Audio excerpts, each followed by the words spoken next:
बघा तुम्हाला किती वेळा सांगितलं संडास बांधा बांधा, अजून झालंय का? काळजी कर नको.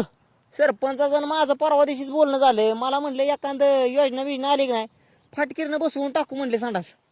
अहो काय तुम्ही सरपंचाच्या नादीला लागलाय? तुम्हाला माहितीये का त्या सरपंचांनी काय केलंय? ती काय केलं? आपल्या संडासात यादीला नाव आलेलं माघारी लावले आणि त्यांनी पैसे खाल्ले ते, आणि तुम्ही सरपंचाची वाट बघत बसलाय व्हय इथं संडासाची. मग सरपंचानं माझा संडास खाल्लं. हो आयुष्यपत मी तर त्याला देवता मानत होतो. अक्षरशः गेले गेले मी त्याच्या चरणी नतमस्तक होत होतो. बिचाऱ्याने माझं काय वाईट केलं तुम्ही?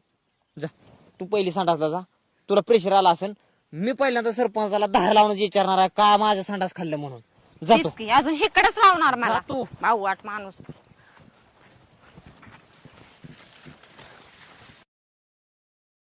काय बापू गावचं नुसतं नेतृत्व घेतलंय, काँग्रेस फिंग्रेस उपटायचा काना काना जाऊन आणि राव काय नाही तुमचं काय नाही ताकद केलं अजून काय नाही काय नाही काय त्याला घरात कुठे गेला? ही नासकी माणसं मला आलीच काढवी. का रे, काय झालं? उदाहरणार्थ तर गाव नासावलंय पक्क. 25 वर्ष उभा राहिला ग्रामपंचायतीला, 25 वर्ष नेंबर पदाला राहिला का नाही?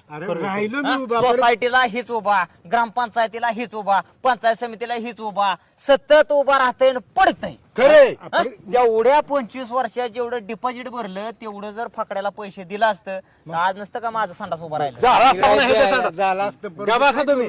काय करू होय? हा? सरपंच